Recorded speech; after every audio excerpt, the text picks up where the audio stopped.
Hi. Frequently asked questions about improvisation. Another frequently asked question is, what are you thinking when you're improvising? What goes on in your mind?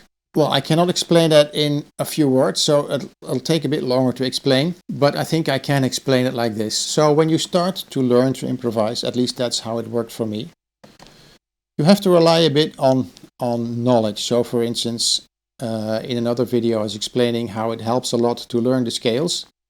So if you're improvising in a certain key, you can play the scale in that key and you pick the notes from the scale. And you can play around with those notes and then you're improvising. And because you're using the scale, you know that you're using the right notes. So you cannot really play any wrong notes. Doesn't mean that the improvisation will be great and inspired, but at least you'll be playing something that sounds okay. And in the beginning, that's a good start. So in the beginning, then you're not yet imagining all the notes that you're playing already in advance in your head. So you're kind of playing and hearing what you play. But the more you do it, the more the connection between what you're doing with your fingers and what you're hearing and what you imagine in your mind, the more you do it, the stronger this connection becomes. So after some time, you start to think more about the notes rather than hearing what you play. You start to think in advance. You have the notes in your mind that you want to play, and then you know how to play them. So that's kind of how it worked for me, at least, that you start with playing from exercise and knowledge, and your mind is maybe trailing a little bit behind because you're playing things that you know you can play from knowledge, and then you hear how it comes out. But the connection becomes stronger and stronger, and then after a while it goes the other way around. You start to imagine the notes that you want to play, and because of the practice that you've done, you know already how to play them. And how do you know if you're at that point? Well, if you are able to imagine those notes, you are able to imagine a solo in your mind. So if you can do that, if you can think of a chord progression and you can think of the melodies that you would like to play as an improvisation, and in your mind you also know how to play them, you can visualize how you would play them, then you're really able to improvise, because then you can imagine the notes and play them. Of course, that takes time. It needs time to get this strong connection between, let's say, fingers and mind. So you start with knowledge that supports what you play. And over time, you start to think less and less, and you start to imagine the notes. And then it's also a matter of what kind of tune you are playing. So for instance, if I'm playing something that is very familiar and very well known, like for instance a blues progression, well, this kind of progression is so well known and I've played it so many times that when I play something like that, I can basically just play whatever. I mean, I'm not thinking about notes at all. I'm not thinking about keys, I'm not thinking about notes. I'm so used to playing that kind of thing that it basically comes automatically. So playing a blues progression, I would not be thinking a lot or not thinking really at all. I just let ideas come. I imagine things that come up in my mind. Things come up in my mind and I play them. That's it. On the other hand, if I have to play a complicated song with a lot of modulations, for instance, I'm not always able to imagine exactly every note that I want to play, that I'm going to play, and I also rely a little bit on knowledge. So let's take an example of something that is a bit complicated. A very well-known song like Very Early. It goes from C to B flat, E flat, to A flat, D flat, G, C. So it's already gone through 3 keys in the first bars. It goes again to B flat and then goes to D, A minor, F sharp minor, B, E minor, E minor, then it goes to A flat, D flat, and then to G, C. So it modulates all the time. Now in this kind of song, because I know it pretty well, I can kind of imagine the notes that I'm going to play, but I'm not 100% sure that I would play the notes correctly if I would not have the knowledge of knowing which notes I can play. So I use a bit of knowledge. So I'm thinking a little bit while I'm playing. So let me improvise on this.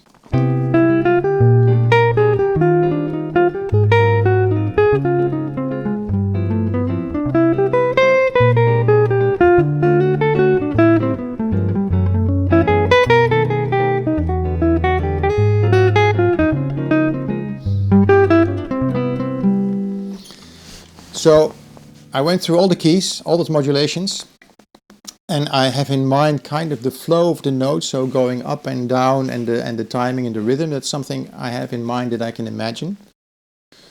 But I would not be able probably to sing every note exactly as I play it, because it's pretty complicated. And so I rely also a little bit on knowledge. I know that I'm going from this key to that key. I can play these notes. So then it becomes more of a mix of thinking and basically let ideas flow. And of course, the more you do it, the less thinking you need. So it's a continuous process. You start out with thinking quite a lot about what you can play, and the more you do it, the less you think. Another related question is then, when you play a solo on a song and you play it again, do you play the same thing? Or do you repeat a lot? Do you use a lot of licks or fixed phrases or things like that? Or do you really make everything up on the spot? Well, also there it's a mix, because when I play a solo twice, so I play a solo on a chord progression or a song and I do it again, I mean, in terms of actual notes, they will definitely be different. I wouldn't be able to play the same thing exactly twice, because I don't remember. I mean, things come up in my mind and I play them, and that's how a jazz musician plays. And of course, I also use licks or standard phrases sometimes, just things I like to use, things I use more often, and I can put them in the solo somewhere. Whenever I feel like putting something like that in, I can use it. But that's not the main thing. The main thing is just generating phrases on the basis of what you're feeling at that point, what your inspiration is at that point. And then you add maybe some standard phrases or licks here and there, and that's also fine. So it's a combination of making things up on the spot and sometimes using some phrases or licks that you use more often. An analogy I like is, for instance, suppose that you are telling your family member about a vacation that you did. You went somewhere over the weekend and you are describing what you did, where you went, what you saw, etc. Just a short story of what you were doing over the weekend. Now that's a short story that you could tell. You improvise it. Let's say the content is kind of fixed. I mean, you know what you're going to tell them, but the exact words and the exact phrases that you're going to use are not fixed. So every time you tell this story, you will tell it a bit differently. So if you tell the same story a day later, you will tell the same story, but you will use maybe some different words, different phrases. It will not be the same. It will not be exactly the same as what you said yesterday. And also, when you're telling a story, the content is fixed, but you may use some expressions that you like to use, that you use again, and you use more often, and you reuse them. But most of the time, you're just improvising the words and the phrases. So it's based on the content that you want to tell, but the exact wording and the exact order of the things that you're telling and etc., that's basically improvised.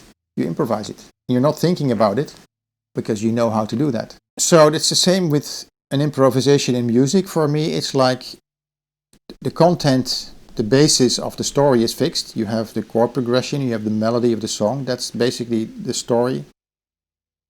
So basically the story is based on that, but you're improvising the way how you're telling it. So, and every time it will be a bit different, but you can also use standard expressions or phrases.